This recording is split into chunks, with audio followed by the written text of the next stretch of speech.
Primeiro-ministro de Israel, Benjamin Netanyahu, ele usou as redes sociais para se manifestar. Ele fez uma postagem parabenizando o presidente dos Estados Unidos, Donald Trump, elogiou a atuação militar norte-americana e, segundo o israelense, as ações representam uma liderança ousada e histórica em defesa da liberdade e da justiça.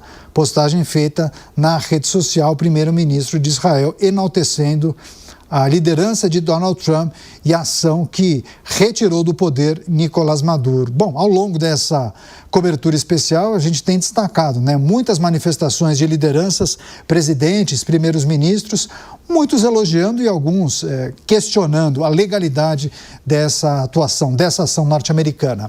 O presidente da Espanha, Pedro Sánchez, ele se manifestou também nas redes sociais sobre a situação na Venezuela. Na postagem, ele informou que o governo espanhol faz um acompanhamento minucioso dos acontecimentos no país. Ele destacou que a embaixada e os consulados da Espanha na Venezuela seguem operando normalmente. Pedro Sánchez também fez um apelo à desescalada da crise e à responsabilidade das partes envolvidas. Segundo ele, é fundamental, é muito importante respeitar o direito internacional e os princípios da Carta das Nações Unidas. Esse é um aspecto importante, porque apesar de muitas lideranças europeias não concordarem com o regime de Nicolás Maduro, muitas dessas lideranças criticam a forma como os Estados Unidos atuaram na retirada do ditador do país, Muitos mencionando que o direito internacional ou a soberania do país não teria sido respeitada. Então é preciso também olhar para esse aspecto. O presidente do Panamá, José Raúl Mulino, também usou as redes sociais para se manifestar. Nessa postagem, ele reafirma, vou abrir aspas, tá? Diante dos acontecimentos ocorridos nesta madrugada na Venezuela, o meu governo reitera sua posição em favor do exercício democrático e do respeito aos legítimos anseios do povo venezuelano, expressos de forma contundente nas urnas eleitorais, onde foi eleito o cidadão Edmundo González. O Panamá sempre será solidário com a paz e com o processo de transição ordenado e legítimo. Essa manifestação do presidente do Panamá defendendo a transição democrática da Venezuela e reafirmando o apoio a Edmundo González. Edmundo González, que é o nome da oposição que disputou com Nicolás Maduro, mas perdeu num processo eleitoral apontado como totalmente fraudulento. Bom, a gente segue repercutindo, trazendo as informações da captura do ditador Nicolás Maduro. Os presidentes da América Latina, vários, se manifestaram a respeito desse episódio. Yamandu Orsi, do Uruguai, usou as redes sociais para se manifestar de forma contrária às ações dos Estados Unidos. Vou abrir aspas. Diante da grave crise internacional já conhecida por todos, o governo uruguaio já se manifestou por meio de sua chancelaria, rejeição à intervenção militar e busca permanente de uma saída pacífica para a crise da Venezuela. O fim não pode justificar os meios. Então, mais uma manifestação contrária à intervenção ou à ação dos Estados Unidos na Venezuela. No Brasil, muitas autoridades também se manifestaram. O ex-secretário de Segurança Pública, Guilherme Derrite, ele fez uma postagem favorável à captura de Nicolás Maduro. Pelas redes sociais, ele postou uma foto do presidente da Venezuela ao lado de Lula, celebrando. E eu vou abrir aspas para a postagem de Derrite. Grande dia para quem está do lado certo da história. E aí, em destaque, para quem nos acompanha por imagens, tem ao lado da postagem uma fotografia do ditador Nicolás Maduro, uma foto que foi tirada em um outro momento, abraçando o presidente brasileiro Lula e dando um tapa no ombro esquerdo do líder brasileiro. Bom, a gente segue trazendo as repercussões. Há muitas manifestações nas redes sociais.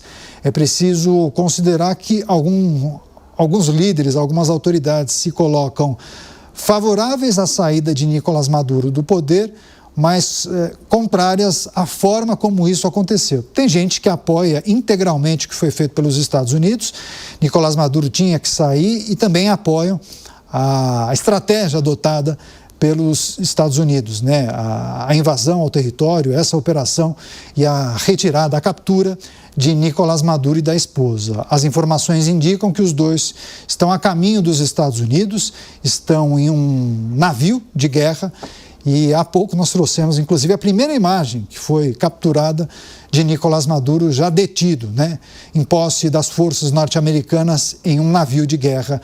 Essa imagem rodou o mundo e está, inclusive, nas redes sociais da Jovem Pan. Agora tem várias repercussões, né? A gente tem destacado as muitas falas das lideranças, presidentes, primeiros ministros, mas também as lideranças aqui do Brasil, governadores, deputados, senadores. O governador do Rio Grande do Sul, Eduardo Leite, ele fez uma publicação, um vídeo nas redes sociais em que defende que é possível sim criticar o regime de Nicolás Maduro, mas ao mesmo tempo condenar as ações militares dos Estados Unidos na Venezuela. Segundo ele, a defesa da democracia não pode passar pelo uso da força. E a nossa produção separou um trecho dessa declaração. Acompanhe. Para condenar o regime ditatorial de Maduro sem nenhuma relativização. O que existe na Venezuela é uma ditadura. Viola direitos, sufoca liberdades, faz o povo sofrer. E, ao mesmo tempo, dá e é necessário condenar uma intervenção militar estrangeira feita à margem do direito internacional, sem respeitar o princípio básico da não intervenção. E esse direito internacional não existe para proteger os bons, existe para conter os poderosos. Ele proíbe o uso da força quase sempre, não porque ignore a injustiça, mas porque sabe que se cada país decidir quem libertar pela força, o mundo volta à lei do mais forte. Uma coisa não justifica a outra. Dois erros não viram um acerto. Derrubar um ditador pode até parecer moralmente correto, mas o problema é o precedente. Quando, pela força militar, se decide mudar governos, uma pergunta se impõe.